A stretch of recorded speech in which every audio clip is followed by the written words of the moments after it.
আস্ত বাড়ি চলে যাচ্ছে কুড়ি ফুট দূরে।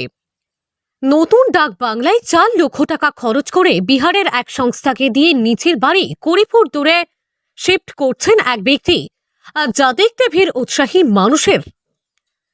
শখ করে মজবুত পিলার দিয়ে 4 খোপ ঘরসহ বাড়ি বানিয়েছিলেন শামশেরগঞ্জের নতুন ডাক বাংলা সংলগ্ন হাউসনগর গ্রামের বাসিন্দা মর্তুজা হোসেন। কিন্তু বটন নামার সময় তার বাড়িটি পড়ে যায় বনেদের ভাগে। মাত্র কয়েক মাস আগেই তৈরি করা এই বাড়ি ভেঙে ফেলতে কষ্ট হচ্ছিল ব্যবসায়ী ওই ব্যক্তির।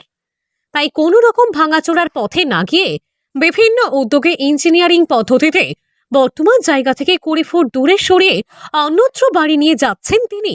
অবাক লাগলেও এটাই সত্যি। আমাদের বোনদেরকে ভাগ দিতে হলো দক্ষিণ সাইডে বোনদের জন্য। 20 ফুট হয়ে গেল, পূর্ব থেকে পশ্চিম থেকে পূর্ব অব্দি আচ্ছা দেওয়া গেল জমিটা। 20 ফুট চওড়া আর 150-200 ফুট লম্বা। আচ্ছা, মানে ওটা বোনেদের ভাগ পড়ে গেছে। হ্যাঁ তা আপনি আগে বাড়ি করে রেখেছিলেন? হ্যাঁ, এই জানা যায়নি তো, এখন ভাগ নিবে, বাড়ি ভেঙে দিতে হলো। তার জন্য ওকে বাড়িটা ভাঙতে গেলে তো অনেক টাকা খরচা, বা আবার তৈরি করতে গেলে টাকা খরচা, তার জন্য সরিয়ে নিলাম।